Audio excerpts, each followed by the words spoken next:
Everybody, welcome to Talk This Way. I'm your host, Matt Bishop, and today we have a very special guest, Mr. Mark Tremonti from Alter Bridge. Mark, what's going on, man? What's happening, man? Thanks for having me. Absolutely. It's my pleasure for sure. So we'll dive right into it, man. It's hot off the presses. Pawns and Kings, your new album is out from Alter Bridge. Tell me a little bit about this record. What was it like, making this album, and how are you guys feeling about it, these first couple days out of the gate? Oh, it's great, man. You put a lot of love and work into these records, and to see the response it's gotten has been awesome. People have really, really been happy with it. So that makes us happy, even happier. Yeah, for sure. Taking a first listen, it is monstrous. The songs, I feel, are a little bit longer than average. There's a lot of things, especially like Last Man Standing. You guys are playing around with some time signatures, riffs that seem to never end. Do you feel that this is a bit more of an adventurous outing for you guys? Yeah, I think it's more of a dense record. There's a lot going on. There's a lot to this record made my brain hurt when we were in pre-production. There's a lot to work through and a lot to remember, so it's definitely got some experimentation in there as well, and it keeps us excited about what we're doing. Now, you said there's a lot here to remember, and you guys we'll get to it in a little bit, but you guys are getting ready to head over to Europe for a tour. How do you feel about, getting these songs, loose in a live setting? It's a lot of work, man. Going back between coming off Tremonti tours and Sinatra shows to preparing for an Alter Bridge tour is a lot of learning. The funny thing is I'll go back and relearn songs that I've played 100 times, and it still takes me a long time to relearn these songs. So, I've spent the last week kind of just relearning stuff, and we got about 5 new songs that we're going to play right out of the gate from the new record. So we got a lot of work to do. Is it tough at this point in your career picking a set list? Especially, not just because you guys have so many great tunes in your back catalog, but the length of these new songs. I mean, there's only so much you can do in an hour 45, 2 hours. Oh yeah.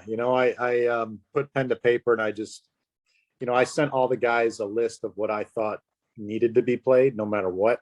Because there's songs that I think if we didn't play, people might be upset about. If we didn't play Blackbird, people would not be happy. So there's a bunch of songs like that, and then half the set are songs that we could or could not play, and we'll rotate those songs. So with 7 records, as long as we play a couple songs from each record and keep on rotating those, I think we'll be good.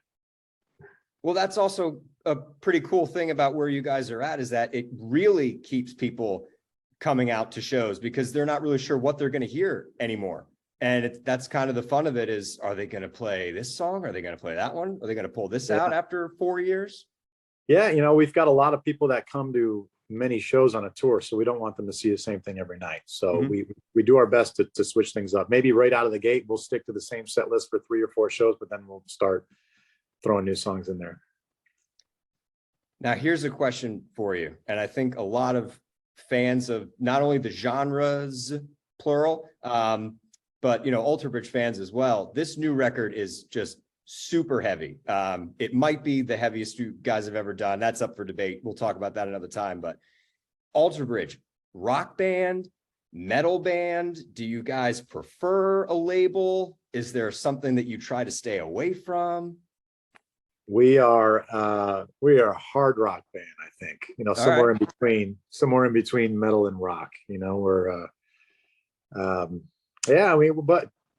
but we're all things in between too. We've got songs that might sound like they're from 2 different bands, so it's we try to be as I guess dynamic as possible, have as much diversity as we can. I got you. The reason I ask is I remember one time, and I won't go into names or anything, but I was covering a band. They were super heavy, and I was referring to them as a metal band.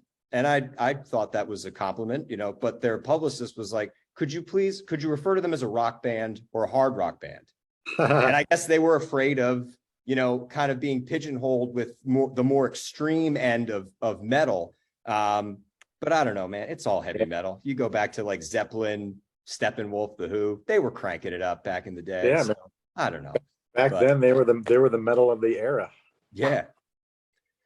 So shifting gears a little bit here, you've had something pretty cool going on, just yourself personally. You've shifted gears a little bit with your talents, and you've been doing some Sinatra covers for a pretty good cause. What can you tell us more about that?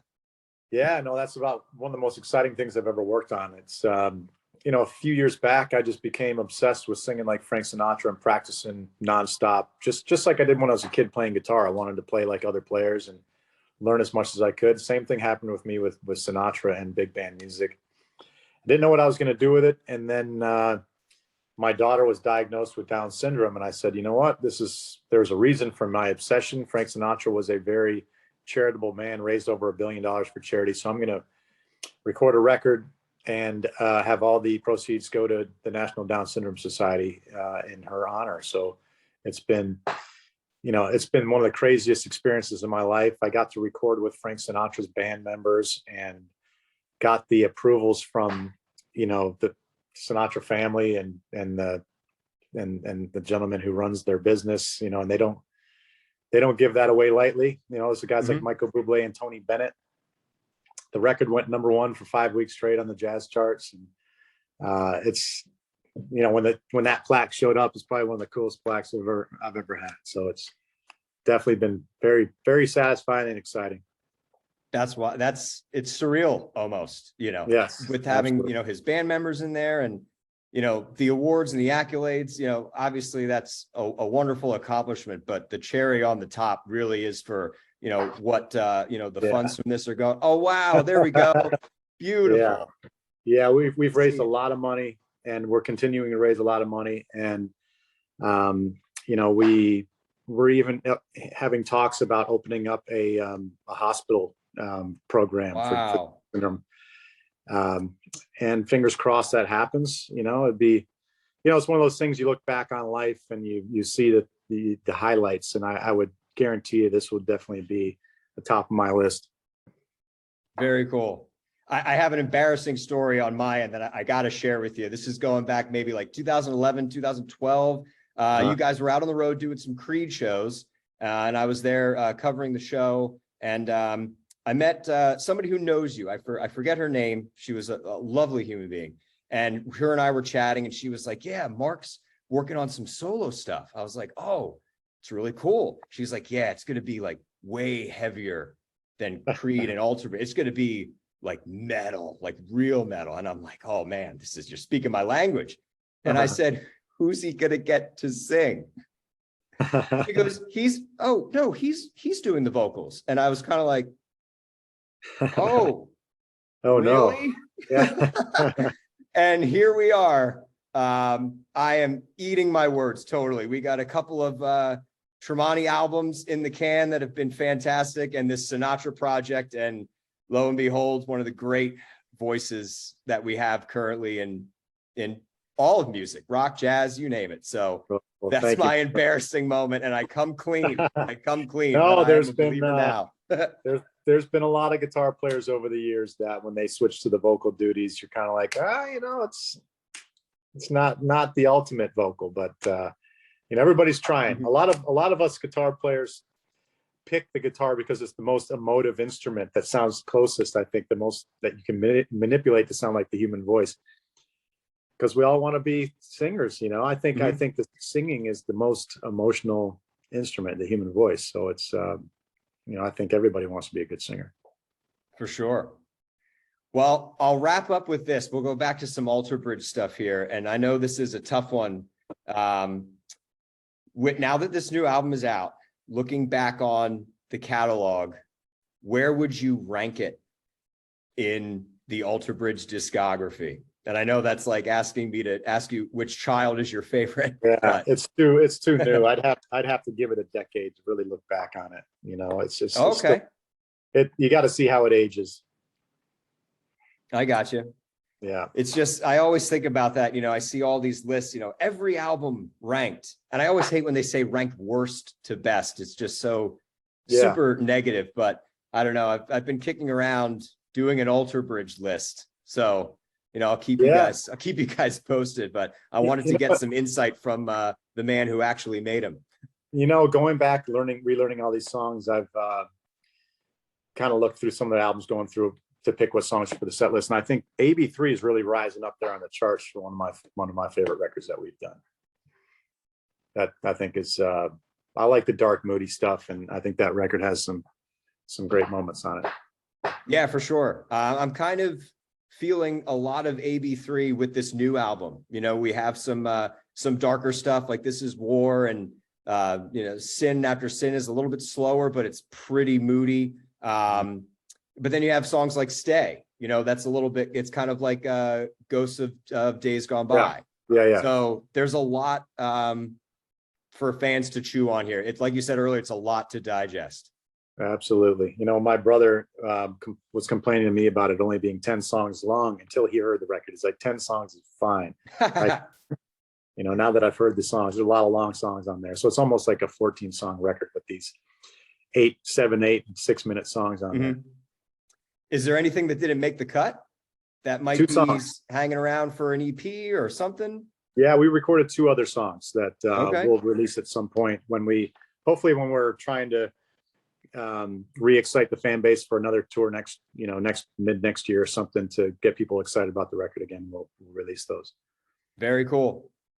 Mark, thanks so much for your time, man. I really appreciate it. Alter Bridge, Pawns and Kings is out now. There's CDs, vinyls, a lot of stuff floating around your local record store. So get out there and grab a copy. You guys are off to Europe and then back home for a big North American tour early in 2023. And just before that, though, December 28th, I believe, is your big Sinatra show at the 29th. 29th. Apologies, 29th. And that's down in Orlando, Florida. So we'll have right down here, if you scroll, we'll have ticket links for that. And all that is ranked the best sounding. I don't know if it's the best sounding room in the world or the best rating you can get for a room. So it's an absolutely, it's a piece of art. This theater. It's called Steinmetz Music Hall here in Orlando. So it's I played there a few weeks ago and it was amazing. Very cool.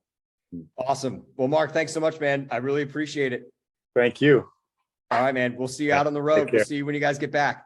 Absolutely. See you, man. All right, brother. Later on.